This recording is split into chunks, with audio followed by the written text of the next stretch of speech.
जय Hind all of you.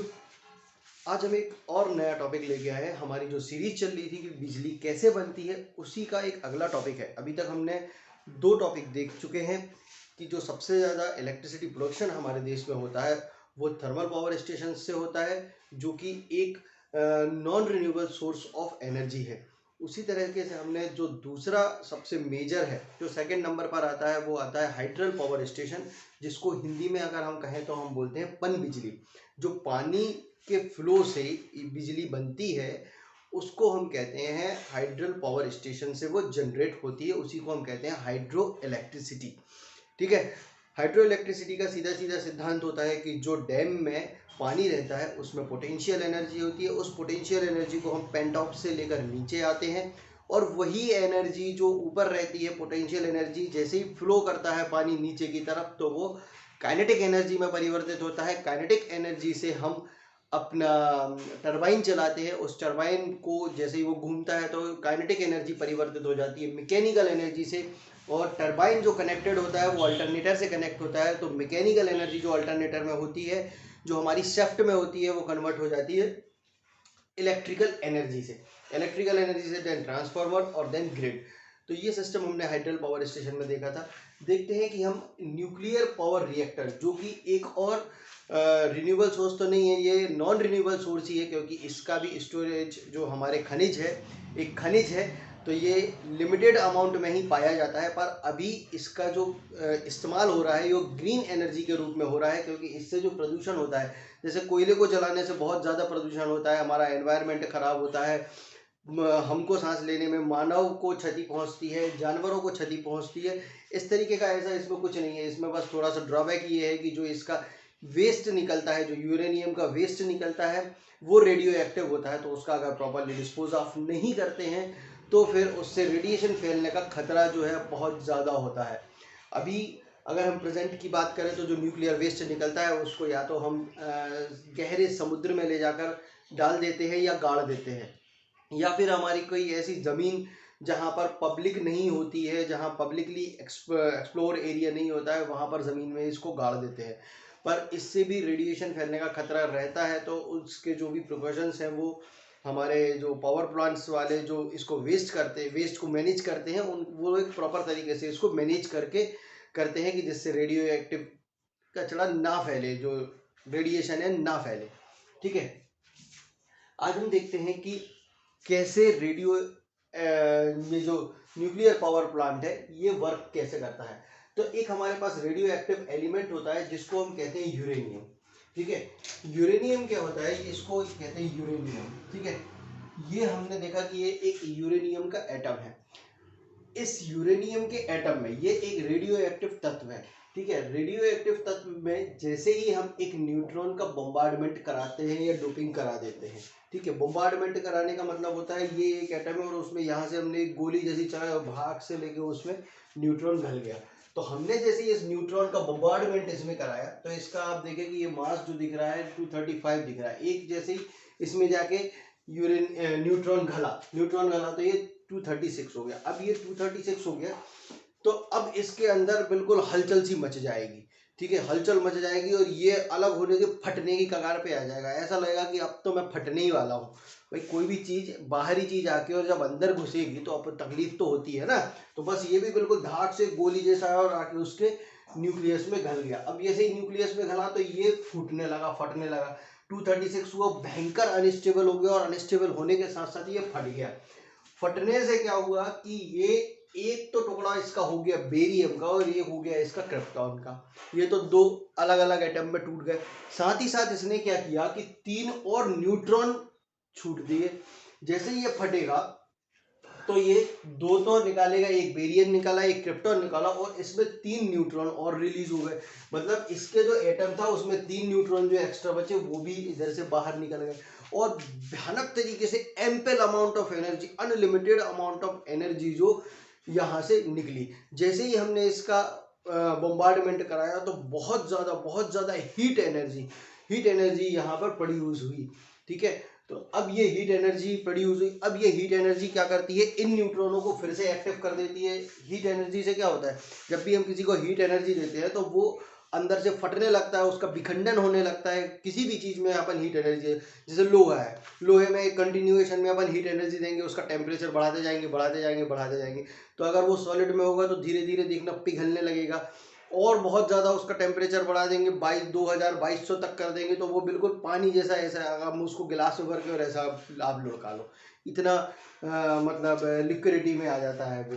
ठीक है, तो हमने क्या किया, इधर पे बहुत सारी करीब 2000 से ऊपर टेम्परेचर की, डिग्री सेल्सियस टेम्परेचर की हीट एनर्जी यहाँ पर रिलीज हुई, बहुत ज़्यादा एम्पल अमाउंट में। ये सफिशियंट है किसी भी न्यूट्रॉन को अगेन बॉम्बार्डमेंट कराने में। अब ये न्यूक्लियर क्या करेगा, अगेन कोई ना कोई यूरेनियम एटम को पकड़ेगा, अगेन ये यूरेनियम एटम को पकड़ेगा और फिर जाके गल जाएगा, क्योंकि अब यहाँ पर एनर्जी की ज़रूरत थी, एनर्जी बहुत सारी उसको मिल रखी है पहले से ही, अब हीट एनर्जी बहुत सारी है। अब ये सीधे यूरेनियम को ढूंढेगा और सीधे जाके उसमें घुस जाएगा। अब वो जैसे ही उसमें घलेगा, अगेन यूरेनियम टूटा किसमें, बेरियम और क्रिप्टॉन में, और फिर उसने 3 न्यूट्रॉन रिलीज किए। अब ये फर्दर 3 न्यूट्रॉन जाके यूरेनियम में घलेंगे, फिर एक यूरेनियम का एटम टूटेगा और फिर 3 न्यूट्रॉन जनरेट होंगे। इस तरीके से ये पूरी की पूरी रिएक्शन आगे चलती जाएगी।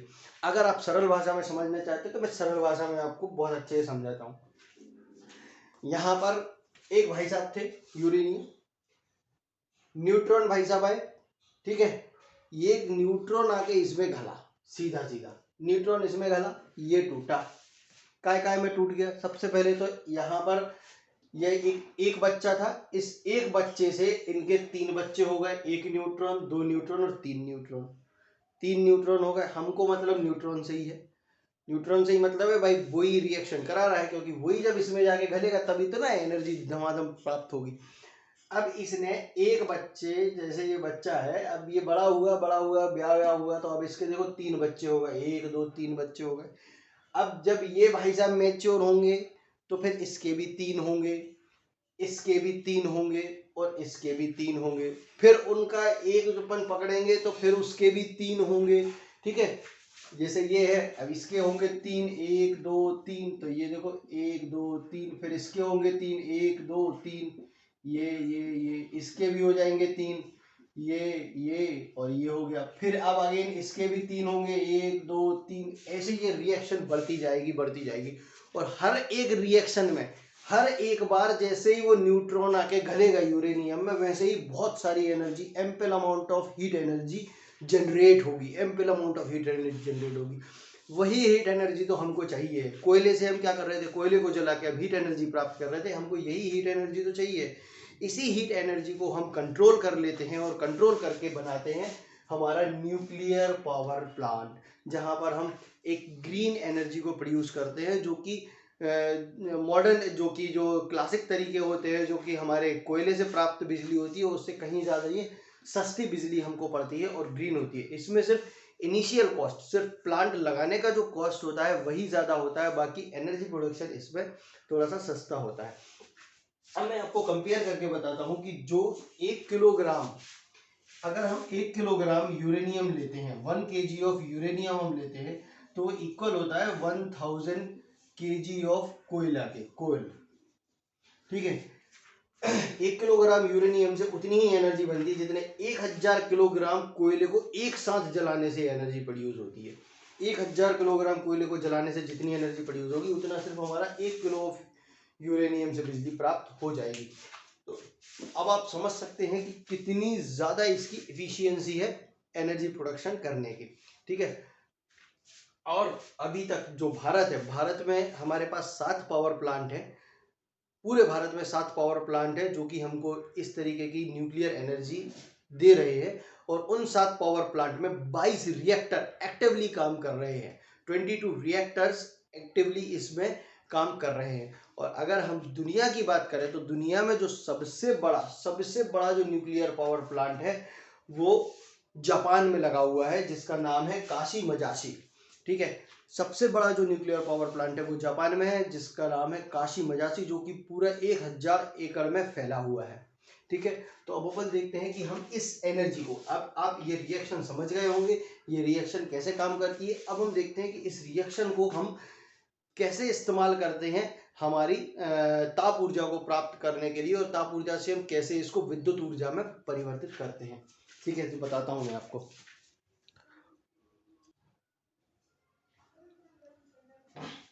देखिए, तो ये है सामने आपके पूरा का पूरा न्यूक्लियर रिएक्टर। ठीक है, इस न्यूक्लियर रिएक्टर को पहले एक नज़र में अपन समझेंगे कि ये न्यूक्लियर रिएक्टर क्या है, कौन सी चीज़ मैंने क्या बना दी है, कैसे ये काम करता है। पहले हम देखते हैं कि कौन सी चीज़ कहाँ पर है। सबसे पहले आप पूरे को ना देखें, अगर सिर्फ यहाँ पर देखें तो यहाँ पर ये मैंने एक लाइन खींची हुई है, एक ये बॉक्स बनाया हुआ है। ठीक है, इस बॉक्स को ही हम बोलते हैं फिजन चैम्बर। ये जो न्यूक्लियर रिएक्शन अभी 2 मिनट पहले हमने देखी थी, वही न्यूक्लियर जो रिएक्शन है उसको हम बोलते हैं न्यूक्लियर फिजन रिएक्शन। फिजन का मतलब होता है कि जब एक न्यूक्लियाई दो अलग अलग न्यूक्लियाई में टूट जाता है, उसको हम कहते हैं फिजन रिएक्शन। और जब दो न्यूक्लियाई एक साथ होके जब एक रिएक्शन में एम्पीयर अमाउंट ऑफ एनर्जी के साथ एक दूसरे से मिल जाते हैं, उसको हम कहते हैं फ्यूजन रिएक्शन। तो जो जो विखंडन हो रहा है उसको हम कहते हैं फिजन रिएक्शन। विखंडन को क्या बोलते हैं? Fission reaction. जुदा होना जाना, एक दूसरे से जुदा हो गए, मतलब फिजन हो गया, उन दोनों में अलगाव हो गया, तो उसको क्या कहते हैं? ये एक चैम्बर है। ठीक है, इसमें ही हम फिजन रिएक्शन कराते हैं। ये जो चैम्बर है उसमें ये जो मोटी मोटी दीवारें दिख रही है ना, ये मोटी मोटी दीवारें, इसको हम कहते हैं प्रोटेक्टिव शील्ड। क्या कहते हैं इसको? हम प्रोटेक्टिव शील्ड। और ये ऐसी वैसी नहीं होती है, ये 20 फीट चौड़ी होती है। समझ रहे हो आप? 20 फीट चौड़ी। आपके घरों में जो एक आध कमरा होता है ना, वो 8-10 फीट चौड़ा होता है। ये 20 फीट चौड़ी मोटी दीवार होती है, जो कि एक डोम के आकार में होती है, एक डोम के शेप में होती है। इसी को हम कहते हैं प्रोटेक्टिव शील्ड। इसी शील्ड के अंदर ये न्यूक्लियर रिएक्शन होती है। इस न्यूक्लियर रिएक्शन में हमको जो अगला पार्ट होता है वो होता है फ्यूल रॉड्स का। क्या होता है अगला पार्ट? Fuel rods. ये जो आपको ब्लैक कलर में दिखाई दे रही ना, ये जो रॉड्स दिखाई दे रही ना, ये वाली रॉड्स, ठीक है, ये सारी की सारी है फ्यूल रॉड्स। अब ये जो फ्यूल रॉड्स होती हैं, ये काय की? यूरेनियम की होती हैं। इनको कहते हैं फ्यूल रॉड्स। भाई जैसे हमको कोई भी रिएक्शन या कोई भी काम कराना है तो हमको फ्यूल की ज़रूरत पड़ती है, तो इसी तरीके से इस रिएक्शन में हम न्यूक्लियर फ्यूल की जगह पे हम यूरेनियम को देते हैं। अभी यूरेनियम भी देते हैं, यूरेनियम 235 भी देते हैं, 38 भी देते हैं, प्लूटोनियम भी देते हैं। वो एज पर द रिक्वायरमेंट वहाँ पर न्यूक्लियर रिएक्टर पर जो होते हैं वो ही जानते हैं। वो जो साइंटिस्ट लोग होते हैं वो अपना अनुसंधान करके पता करते हैं कि भाई कौन सा हमको यहाँ पर यूज़ करना है।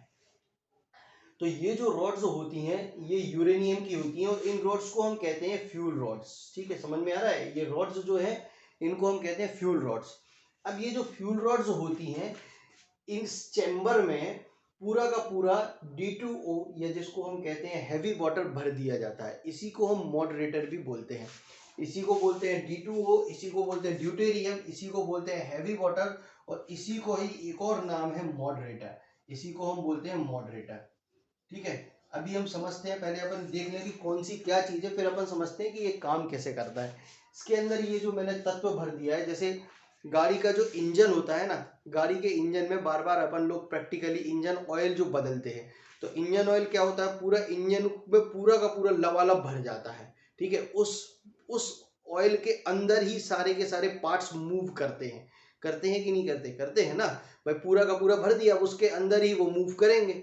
तो जिस तरीके से हम अपनी गाड़ी के इंजन में इंजन ऑयल डालते हैं, उसी तरीके से ये जो ड्यूटेरियम या मॉडरेटर है, ये पूरे के पूरे चेम्बर में भरा हुआ होता है। पूरा यहाँ से लेकर यहाँ तक पूरे में भरा हुआ होता है।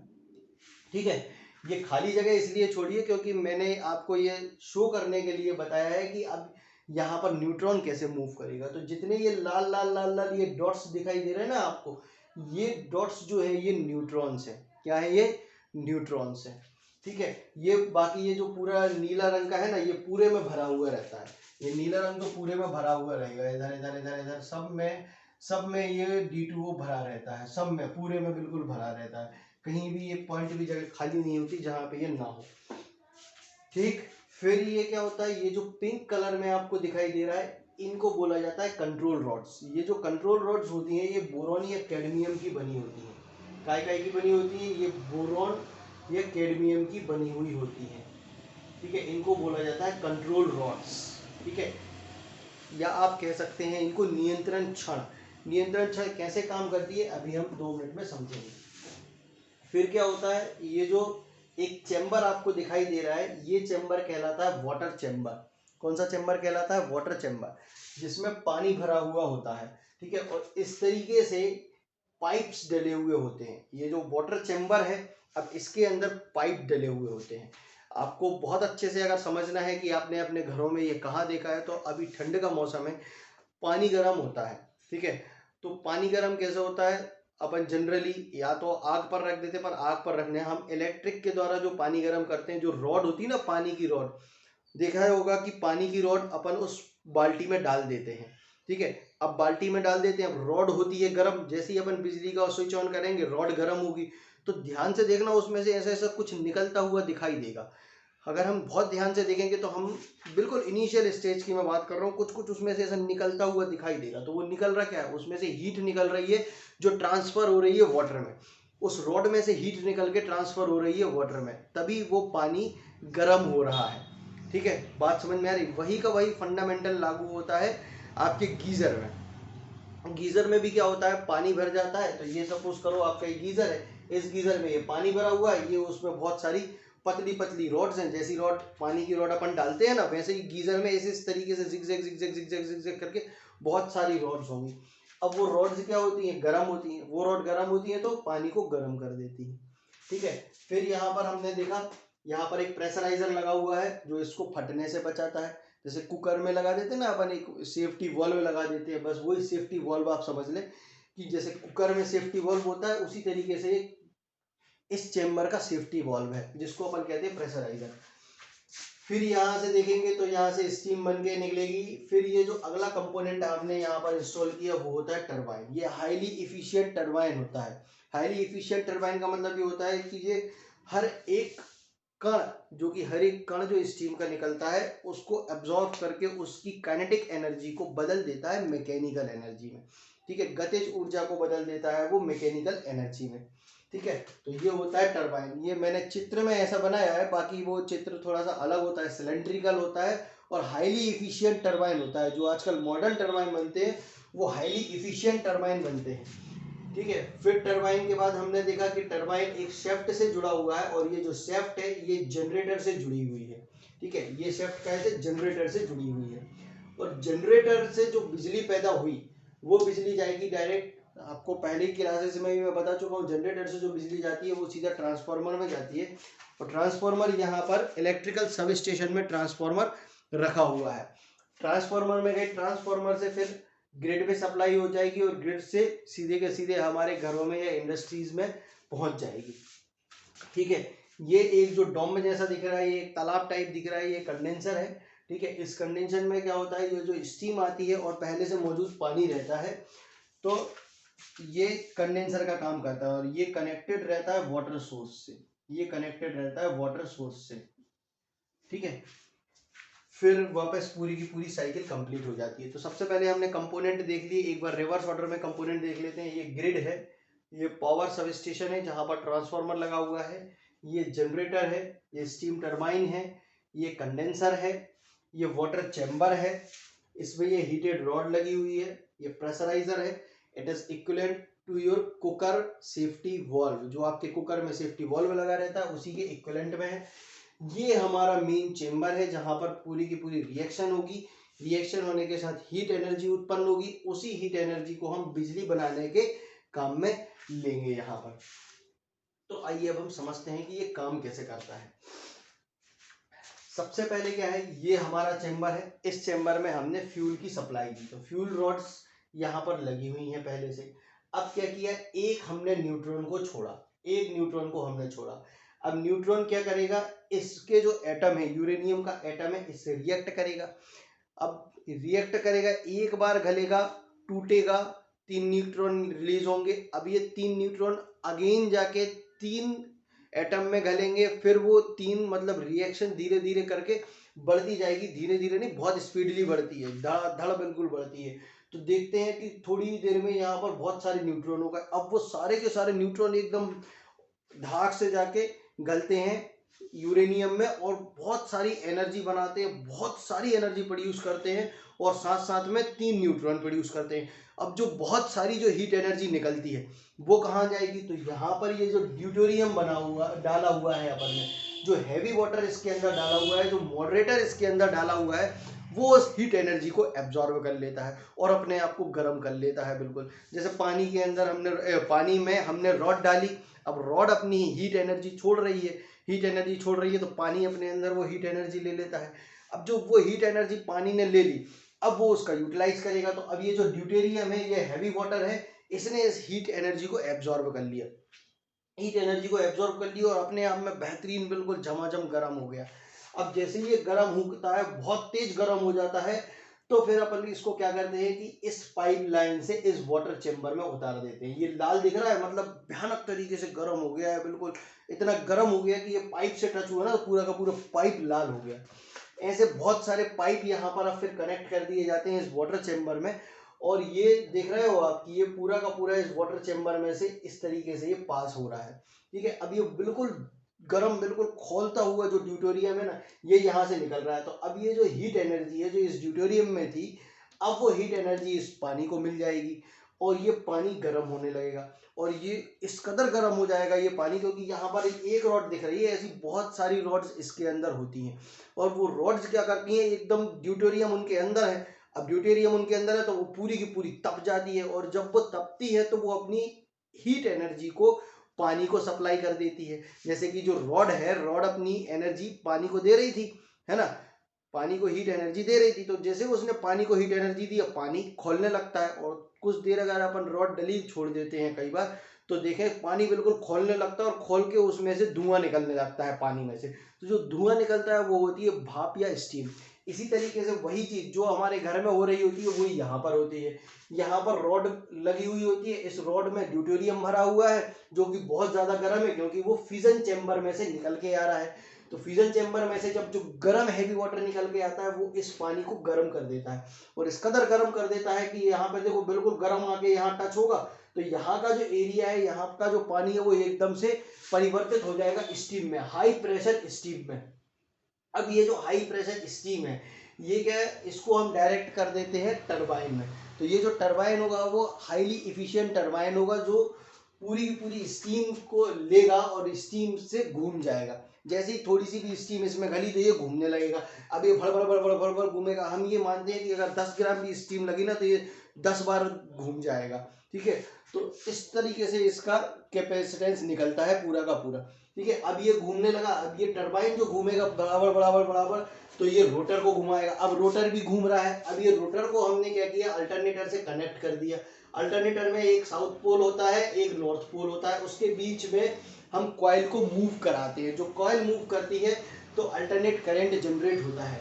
ठीक है, उस करंट को हम भेजते हैं ट्रांसफार्मर के पास, क्योंकि हमको उसको स्टेप अप करना पड़ता है, उसका हमको वोल्टेज बढ़ाना रहता है, इसलिए हम उसको भेजते हैं ट्रांसफार्मर के पास। और ट्रांसफार्मर से जो बिजली निकलती है वो फिर ग्रिड को सप्लाई कर दी जाती है, और इस ग्रिड से ही हमारे घरों तक हमको इलेक्ट्रिसिटी प्राप्त होती है। ठीक है, अब करें बात स्टीम की। स्टीम यहाँ से आई, यहाँ इस टरबाइन में गली, टरबाइन में गलने के बाद क्या करेंगे, अब वो तो भाई यूज हो गई, यूज होने के बाद वो वेस्ट हो गई। अब वेस्ट स्टीम को हम लेके आएंगे यहाँ कंडेंसर में।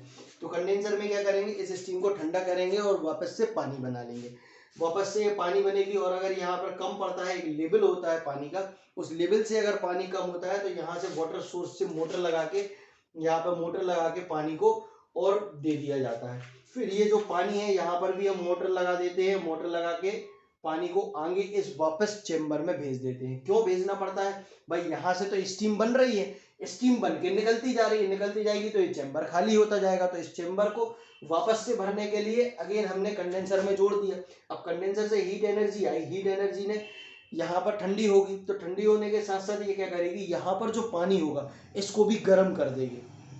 हमको अल्टीमेट पानी गर्म ही तो करना है। अब ये गर्म हो जाएगा यहीं के यहीं पानी, और अब ये यहाँ से गर्म पानी सप्लाई हो जाएगा, गर्म पानी सप्लाई हो जाएगा अगेन इस वाटर चेंबर में। तो देखो ये वाटर चेंबर में पानी आ गया, और इस वाटर चेंबर में तो हम पहले से ही ड्यूटेरियम से पानी गर्म कर रहे हैं, है ना। तो ये वापस से गर्म होगा, स्टीम बनेगा, पानी बनेगा, फिर वाटर चेंबर में स्टीम बनेगा, फिर कंडेंस होगा, फिर इसी तरीके से ये वाली साइकिल चलती रहेगी।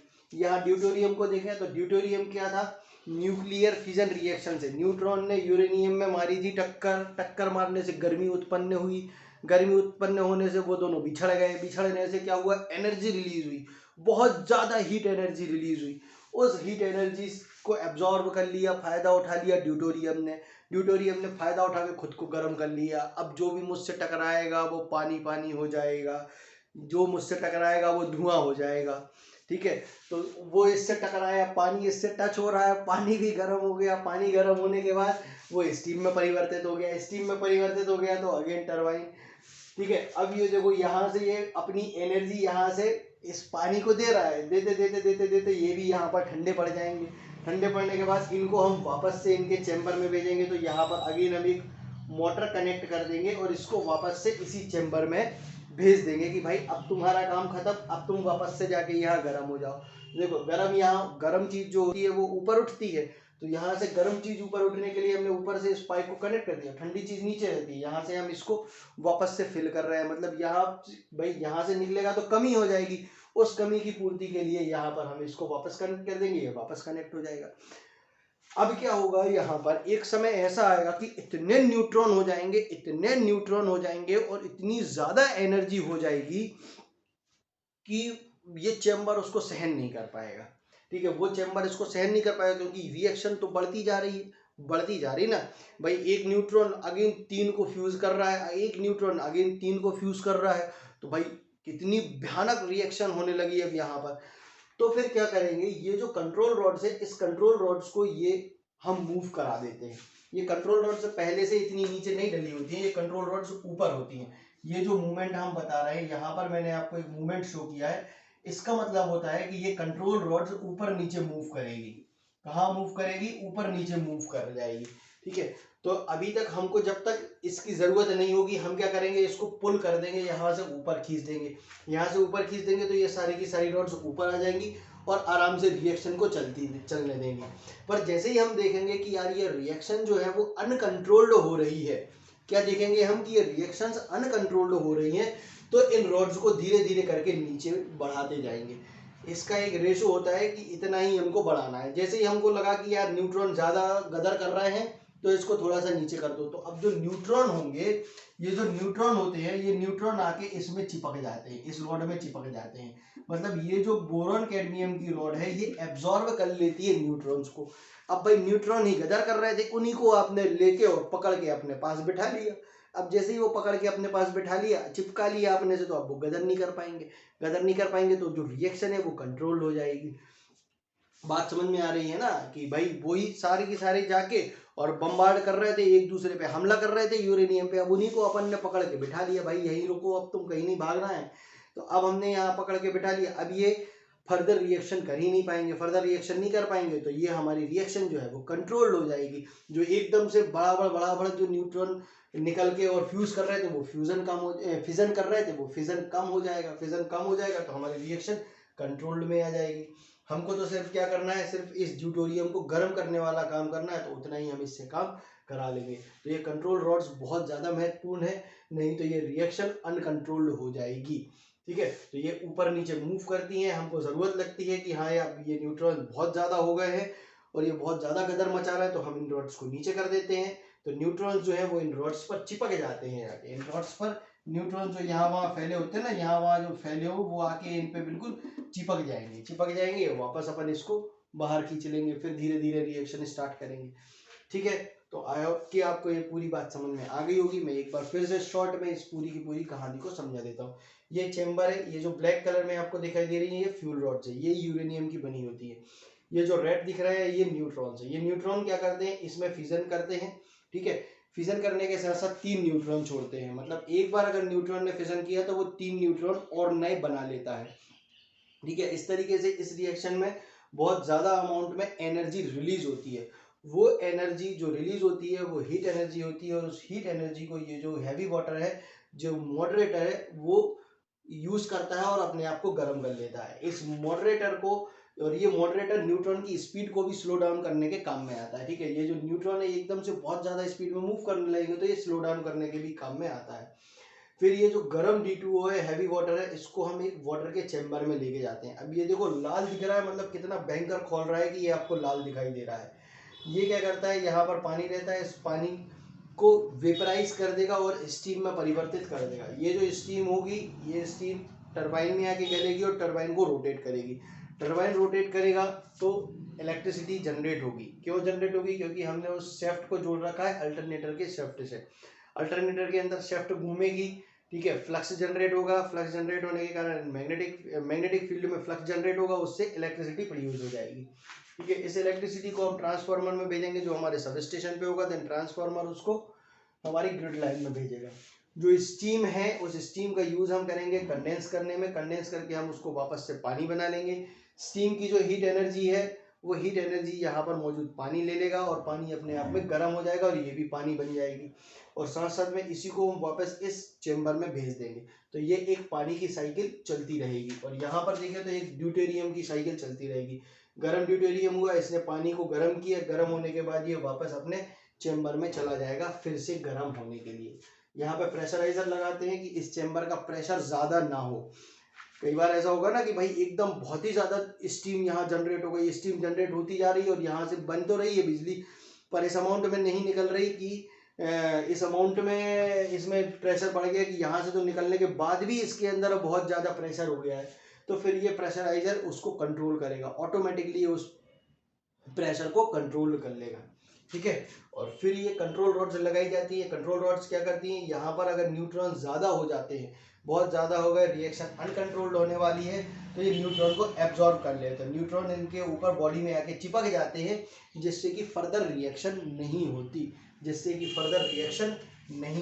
इस पूरी की पूरे बाहरी आवरण को हम कहते हैं प्रोटेक्टिव शील्ड। इस पूरे के पूरे चेम्बर को हम कहते हैं फिजन चेम्बर। ये कंट्रोल रॉड्स, ये फ्यूल रॉड्स, ये ड्यूटेरियम, ये जो रेड रेड कलर में छोटे छोटे गदर करने वाले ये गुंडे दिख रहे हैं ना, ये कहलाते हैं न्यूट्रॉन।